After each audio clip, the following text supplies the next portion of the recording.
NEET UG 2024 एक ऐसा year जहां नीट रिजल्ट के बाद बहुत सारी चीजें देखने को मिली।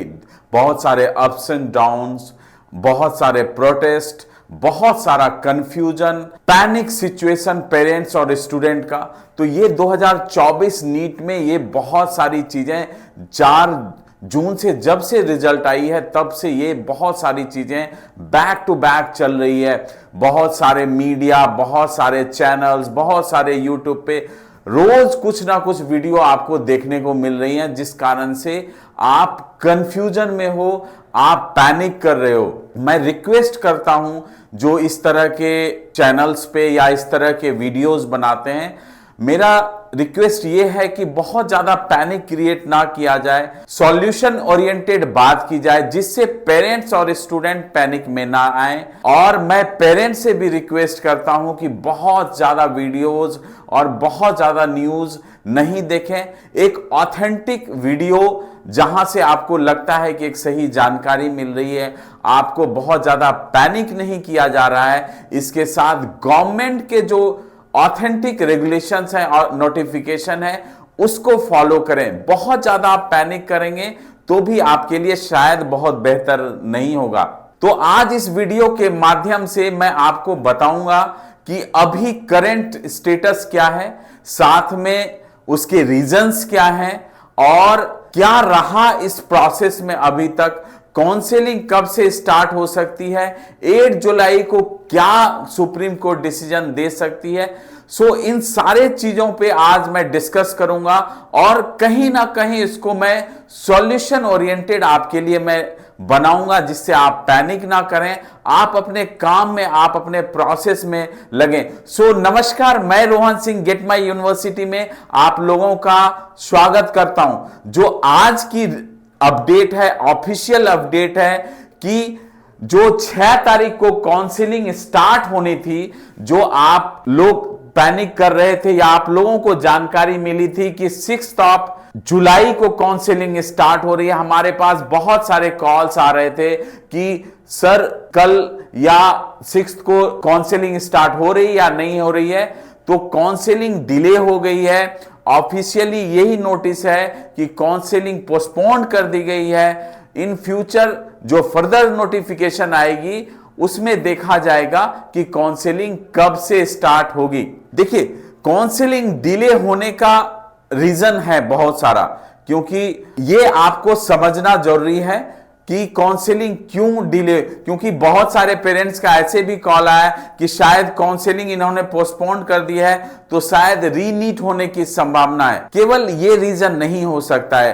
काउंसलिंग पोस्टपोन होने का मतलब ये नहीं है कि रीनीट होगा। काउंसलिंग पोस्टपोन होने के और भी कई सारे रीजन है। पहले तो कोई भी नोटिफिकेशन 6 का नहीं था कि काउंसलिंग स्टार्ट हो रही है। ये एक सुप्रीम कोर्ट का वर्डिक्ट था जब सुप्रीम कोर्ट ने एनटीए से किया था कि काउंसलिंग का शेड्यूल क्या है। तो उसमें ये बात निकल के आई थी कि 6 जुलाई को काउंसलिंग स्टार्ट होगा और सुप्रीम कोर्ट ने ये बोला था कि 6 जुलाई से काउंसलिंग का जो शेड्यूल है, जो प्रोसेस है, वो चालू रहेगा।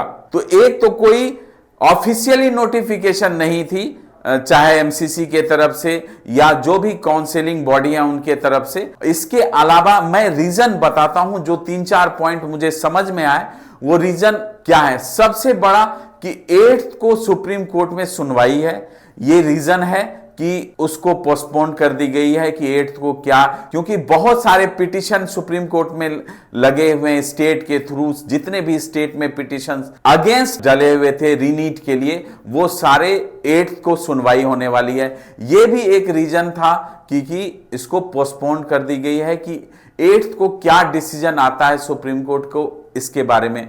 इसके बाद change of counselling process, counselling process में कुछ चेंज होने वाले हैं। ये ऑलरेडी खबर आ रही है कि काउंसलिंग प्रोसेस में कुछ चेंजेस आ रहे हैं। इस कारण ये भी एक रीजन हो सकता है कि काउंसलिंग प्रक्रिया को आगे बढ़ा दी गई है और आपको पहले प्रोसेस क्लियर होगा, फिर काउंसलिंग का शेड्यूल आएगा। और चेंज क्या आ सकते हैं मैं थोड़ा आपको बता देता हूं। चेंज जो लास्ट ईयर आपने सुना था कि कॉमन काउंसलिंग का जो है गवर्नमेंट ला रही है, और ये सारी चीजें तो कॉमन काउंसलिंग तो नहीं होगी। जो चेंजेस हमें समझ में आ रहा है, जो रिपोर्ट है उसके हिसाब से कॉमन रजिस्ट्रेशन हो सकती है। इसके साथ 2024 के लिए जितने भी नए कॉलेजों की परमिशन के लिए अप्लाई हुआ है, साथ में जितने पुराने कॉलेजों में सीट इंक्रीमेंट का जो अप्लाई हुआ है उसकी भी लिस्ट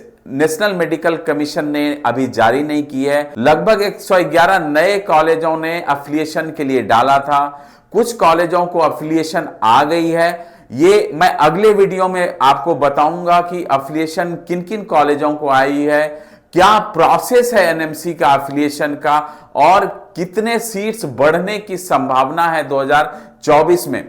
तो हम रीजन पे आ रहे थे काउंसलिंग पोस्टपोन होने का, तो एक ये भी रीजन है कि अभी कॉलेज की लिस्ट नहीं आई है कि कितने नए कॉलेज आए हैं या कितने सीट बढ़ी हैं, तो एनएमसी के साइट पे नहीं आई हैं।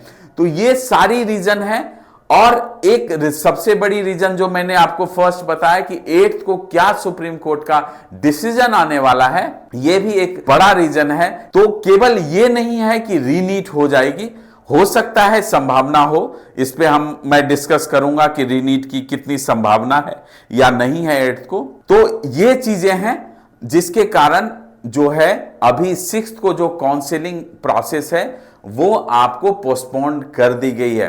तो इस प्रोसेस में क्या क्या अभी तक हुआ है, मैं थोड़ा फ्लैशबैक में जाता हूं कि अभी तक जो 4 जून को रिजल्ट जो आया उसके बाद क्या क्या रीनीट को लेके, नीट को के रिजल्ट को लेके क्या क्या हुआ है, वो मैं सबसे पहले जो रिजल्ट था वो 14 जून को निकलने वाला था और वो 4 जून को निकाली गई। ये एक चेंजेस था। और जिस दिन लोकसभा का रिजल्ट आना था, जिस दिन काउंटिंग हो रही थी, उसी दिन रिजल्ट निकाला गया। और उसके बाद सोशल मीडिया पे स्टूडेंट्स ने ये चीजें शेयर करी, बहुत सारे बच्चे टॉपर हुए, ग्रेस मार्क्स मिला गया। तो ये सारी चीजें हैं। उसके बाद सोशल मीडिया, देन मीडिया, फिर कवरेज चलती गई और ये चीजें जो है लाइमलाइट में आ गई। इसके बाद गवर्नमेंट पे प्रेशर आया। उसके बाद बहुत सारी पिटीशन स्टेट्स वाइज डाली गई, स्टूडेंट के द्वारा, कोचिंग इंस्टीट्यूट के द्वारा, सुप्रीम कोर्ट में पिटीशन गई। उसके बाद सुप्रीम कोर्ट ने हर वर्डिक्ट में 2 चीज कॉमन बोली। एक तो काउंसलिंग प्रक्रिया जिस तरह है वो जारी रहेगी। दूसरी, जो आपका 1563 बच्चे थे, 1563 बच्चे थे, उसकी 23 जून को एग्जाम होगी और 30 को रिजल्ट आ जाएगी। ये सुप्रीम कोर्ट का वर्डिक्ट था स्टार्टिंग से। और सुप्रीम कोर्ट ने यह भी बोला था कि 0.001% भी अगर कोई भी तरह का इसमें धांधली या कोई भी तरह का पेपर लीक मामला आया तो हम उस पर कार्रवाई करेंगे। सुप्रीम कोर्ट ने कभी ये नहीं बोला कि रीनीट होगा। सुप्रीम कोर्ट ने यह भी वर्डिक्ट दिया था कि रीनीट पॉसिबल नहीं है इस पोजीशन पे। इसके अलावा गवर्नमेंट का क्या स्टैंड रहा शुरू से? गवर्नमेंट जब इस प्रेशर में आई तो शुरू में एजुकेशन मिनिस्टर ने बोला कि किसी तरह का पेपर लीक नहीं हुआ है, ये जस्ट एक र्यूमर है।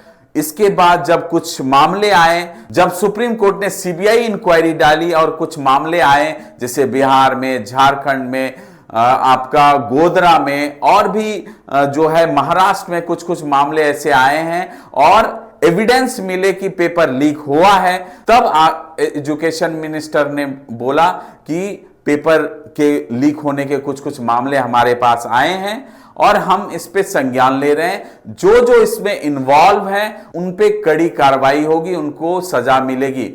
साथ में जब सीबीआई इंक्वायरी सुप्रीम कोर्ट ने डाली तो उसमें बिहार, गोधरा, आपका लातूर जो है महाराष्ट्र के, इसके अलावा कई जगह पे कई इस मामला में अरेस्ट किए गए और सीबीआई की इंक्वायरी चल रही है। ठीक है, अब 8 तक में क्या रिपोर्ट सीबीआई देती है और इस पे क्या डिसीजन लेता है, ये तो ओवरऑल क्या है, अभी तक जो सुप्रीम कोर्ट और गवर्नमेंट का स्टैंड है वो रीनीट नहीं होने का स्टैंड है, क्योंकि ऑलरेडी 1563 बच्चों का एग्जाम हो चुका है, उसके रिजल्ट आ गए हैं, रिवाइज रिजल्ट आ गए हैं। तो ये एक प्रोसेस हो चुका है। मैं एक पॉसिबिलिटी पे बात कर रहा हूं कि क्या हो सकता है, ठीक है, क्योंकि बहुत सारी वीडियोस आती हैं, आप एक एक वीडियोस देखते रहेंगे तो आप कंफ्यूज होंगे। इसके अलावा ये जो आज नोटिफिकेशन आई है जो है पोस्टपोन कर गया है, डिले हो गया ऑफिशियली, ठीक है, और जो भी फर्दर नोटिफिकेशन आएगी उसके बाद देखा जाएगा काउंसलिंग कब शुरू होगी। इसके साथ गवर्नमेंट और एनटीए, क्योंकि गवर्नमेंट के थ्रू ही एनटीए बनाए तो दोनों लगभग सिमिलर हैं, तो उनने अपोज किया है कि रीटेस्ट नहीं हो, क्योंकि बहुत सारे ऐसे बच्चे हैं जिन्होंने अच्छा स्कोर लाया है, जो इसमें जेन्युइन बच्चे हैं, वो अफेक्टेड होंगे। इस कारण से गवर्नमेंट ने ये सुप्रीम कोर्ट को बोला है कि रीनीट नहीं किया जाए। इसके अलावा एक और एनटीए ने जो रीजन दिया है इसका, जो हाई स्कोरिंग मार्क और रैंक में जो है डिफरेंस आया है, वेरिएशन आया है, उसका एक और रीजन जो एनटीए ने दिया है कोर्ट को, उन्होंने बोला है कि जो सिलेबस में चेंजेज आए हैं, जो सिलेबस को रिड्यूस किया गया है, उसके कारण ये जो स्कोर हायर साइड पे गए हैं, एक ये रीजन है। और ये केवल ये रीजन नहीं है कि सेंटर्स पे धांधली हुई है।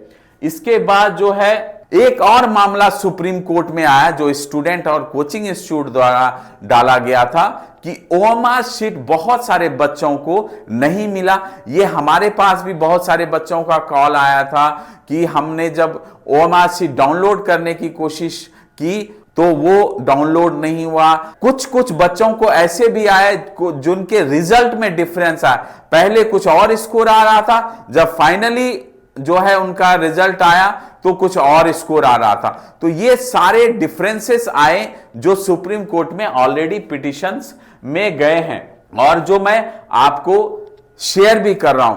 कल सुप्रीम कोर्ट में सेंट्रल गवर्नमेंट और एनटीए ने एक एफिडेविट डाली है कि जो है लार्ज स्केल में कोई भी तरह का ये पेपर लीक नहीं हुआ है, कुछ लिमिटेड जगह पे हुआ है, तो इसको हम रीनीट ना करें तो वो ज्यादा बेहतर है। जो है इसमें बहुत सारे ऐसे बच्चे हैं जो जेन्युइन है, मैक्सिमम बच्चे वो अफेक्टेड होंगे इस प्रोसेस में जब दोबारा नीट नहीं होगा। क्योंकि एक रीजन फ्रेंड्स ये भी है कि बहुत सारे ऐसे बच्चे हैं जिन्होंने लगभग अराउंड 2 मंथ हो गए अपने बुक को नहीं छुआ है और जो है वो दोबारा इस मोड में आए, दोबारा जो है अपना एग्जाम की प्रिपरेशन करें, प्लस डिले बहुत हो जाएगा ये प्रोसेस। तो एक ये प्रोसेस है और बहुत सारे बच्चे चाहते हैं कि नीट दोबारा ना की जाए। तो इसमें अब डिफरेंसेस आ गए कि बहुत सारे ऐसे बच्चे हैं जो अच्छा स्कोर किए हुए हैं, वो चाहते नहीं हैं कि नीट हो, क्योंकि अभी रिसेंटली एक पिटिशन सुप्रीम कोर्ट में 56 बच्चों ने डाली है गुजरात के, जो कि अगेंस्ट रीनीट डाली है कि वो चाहते हैं कि दोबारा रीनीट नहीं है। तो सुप्रीम कोर्ट के पास जो है बहुत सारी वेरिएबल पिटिशंस हैं जो कि आपको रीनीट हो ये भी डली है, रीनीट ना हो ये भी डली है।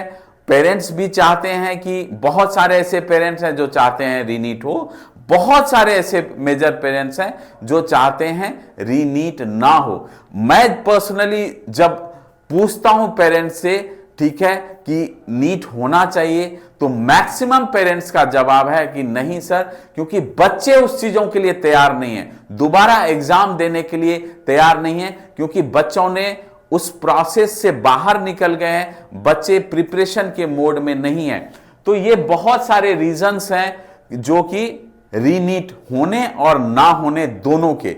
साथ में अब बहुत सारे ऐसे फोटोग्राफ्स भी आए जो कि आपको नीट यूजी 2024 परीक्षा फिर से कराई जाए, उसके बाद इस तरह के भी आए हैं नो रीनीट, इस तरह। तो जो स्टूडेंट हैं ये दोनों तरह पे हैं, बहुत सारे ऐसे आए जो नीट करना भी चाहते हैं, बहुत सारे ऐसे बच्चों का है जो कि नीट का एग्जाम नहीं चाहते हैं। और फ्रेंड्स इसमें पॉलिटिकल भी चीजें हैं, अपोजिशन है, तो बहुत सारी पॉलिटिकल चीजें हैं जिसपे मुझे लगता है कि हमें ध्यान नहीं देना चाहिए, क्योंकि हम उस फेज के लिए नहीं है। हमने एग्जाम दिया है बच्चों ने, अब हम मेरे लिए क्या बेहतर होगा वो चीज प्रायोरिटी है।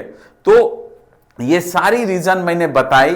तो 8th को जो सुप्रीम कोर्ट में डिसीजन होना है, सुप्रीम कोर्ट में जो कार्रवाई होनी है, तो मेरा जो अभी तक जो मैंने पूरे प्रोसेस को देखा है, सुप्रीम कोर्ट का स्टैंड देखा है, गवर्नमेंट का स्टैंड देखा है, उसमें मुझे ऐसा लगता है कि रीनीट होने की संभावना कम है, क्योंकि कभी भी सुप्रीम कोर्ट ने नहीं बोला है कि रीनीट होगा, कभी गवर्नमेंट इस स्टैंड पे नहीं है कि रीनीट होगा।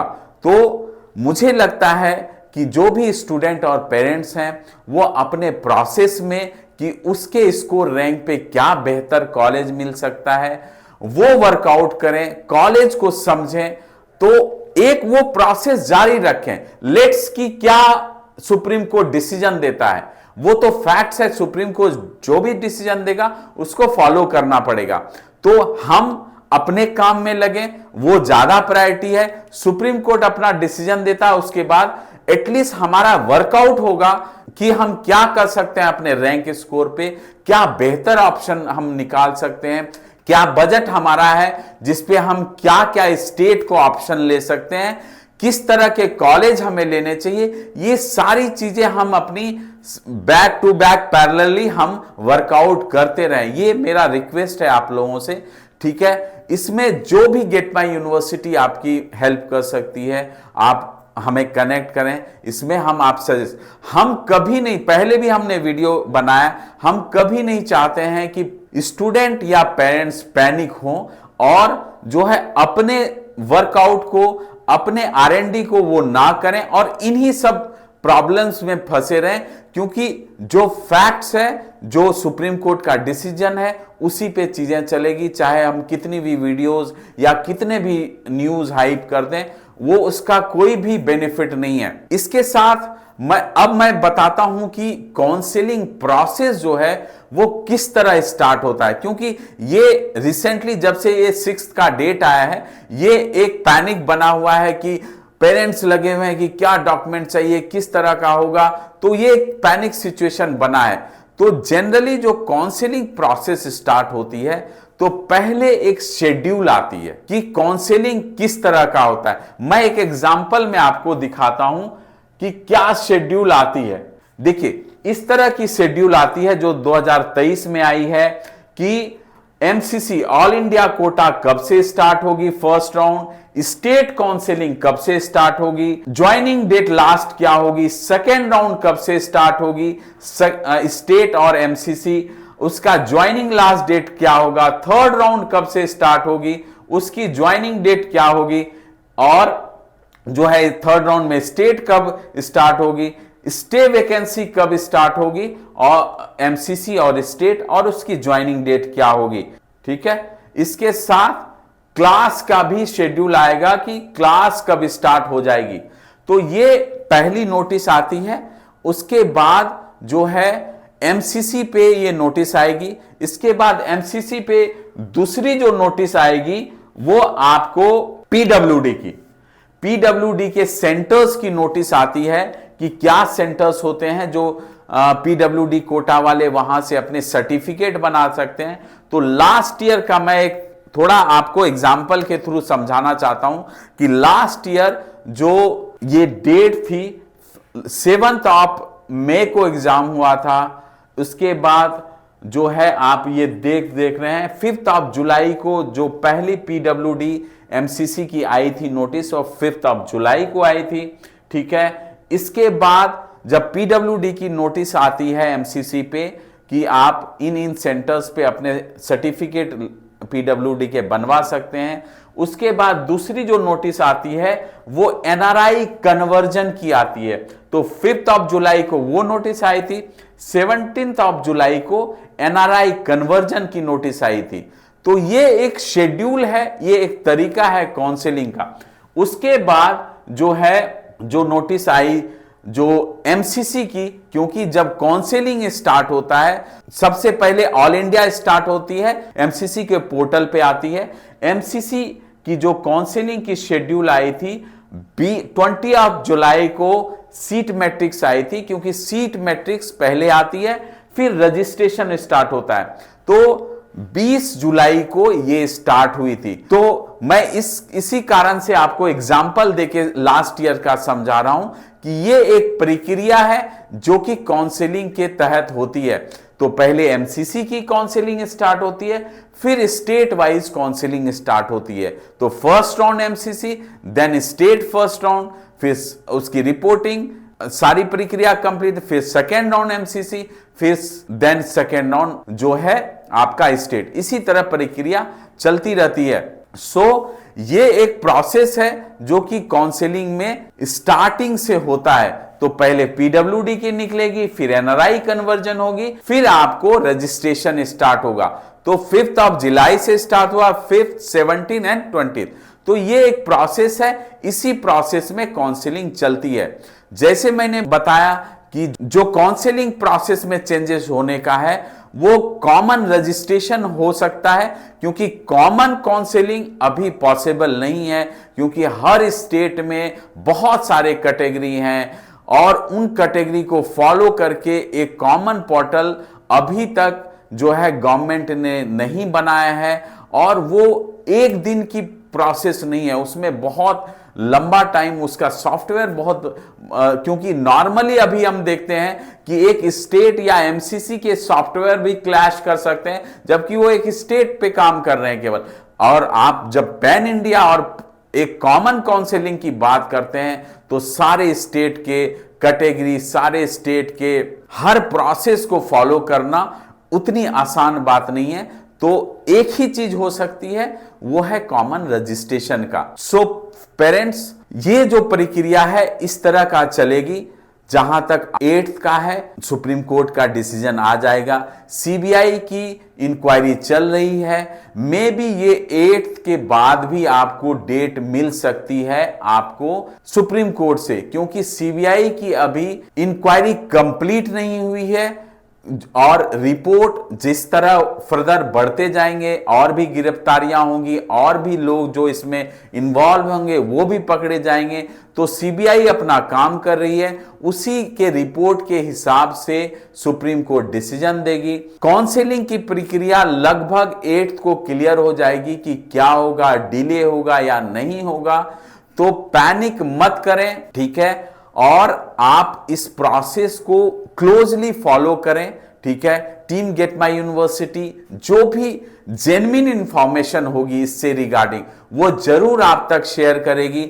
हम लोग बहुत ज्यादा इस पे वीडियो नहीं बनाते हैं, क्योंकि हम लोग काउंसलिंग प्रोसेस और जो हमारा काम है कि आपको सही जानकारी देना, आपको पैनिक नहीं करना, तो वो हम कर रहे हैं। हम कॉलेज रिव्यू कर रहे हैं, नए कॉलेज जो आ रहे हैं उनकी भी रिव्यू कर रहे हैं, जिससे आपको फर्दर काउंसलिंग स्टार्ट होने पे आपको डिसीजन लेने में, आपको प्रोसेस में आसानी होगी। सो फ्रेंड्स, ये थी अभी की जो रिपोर्ट है काउंसलिंग प्रोसेस को लेके, नीट पेपर लीक को लेके जो सुप्रीम कोर्ट का स्टैंड है, जो गवर्नमेंट का स्टैंड है, उस पे मैंने आपको चर्चा करी। शायद ये वीडियो आपको पसंद आएगा, शायद आप पैनिक सिचुएशन में कम आएंगे। और जैसे मैंने बोला कि ये रिक्वेस्ट है मेरा कि बहुत ज्यादा पैनिक करने से सॉल्यूशन नहीं निकलेगा। सॉल्यूशन ओरिएंटेड बात करते हैं, उसके हिसाब से जाते हैं। लेट्स सुप्रीम कोर्ट डिसाइड कि वो क्या डिसीजन लेता है, और हम अपने जो हमारा रिजल्ट है, हमारा जो स्कोर रैंक है, उस पे हम वर्कआउट करते हैं, उस पे हम काम करते हैं कि बेहतर ऑप्शंस क्या निकल सकती है। हम बहुत ज्यादा डेली स्क्रॉल वीडियोस करते रहेंगे तो हम और भी पैनिक होंगे, हम और भी सिरदर्द में आएंगे। तो बेहतर है कि वैसी नॉलेज जो आपके लिए फायदेमंद है, आपके लिए काम करेगी, आप फर्दर आपके लिए बेहतर होगा, वो कोशिश हमारी है कि आप तक पहुंचाया जाए। तब तक आप अपना ध्यान रखिए। इस वीडियो को मैं यहीं समाप्त करता हूं। जो भी और फर्दर इंफॉर्मेशन होगी, जेन्युइन इंफॉर्मेशन होगी, वो मैं आप तक लेके आऊंगा। 8th को क्या डिसीजन होता है सुप्रीम कोर्ट का, वो मैं आपको बताऊंगा। तब तक आप अपना ध्यान रखिए, पैनिक मत करिए। अगले वीडियो में फिर मैं आपसे मुलाकात करूंगा। तब तक नमस्कार।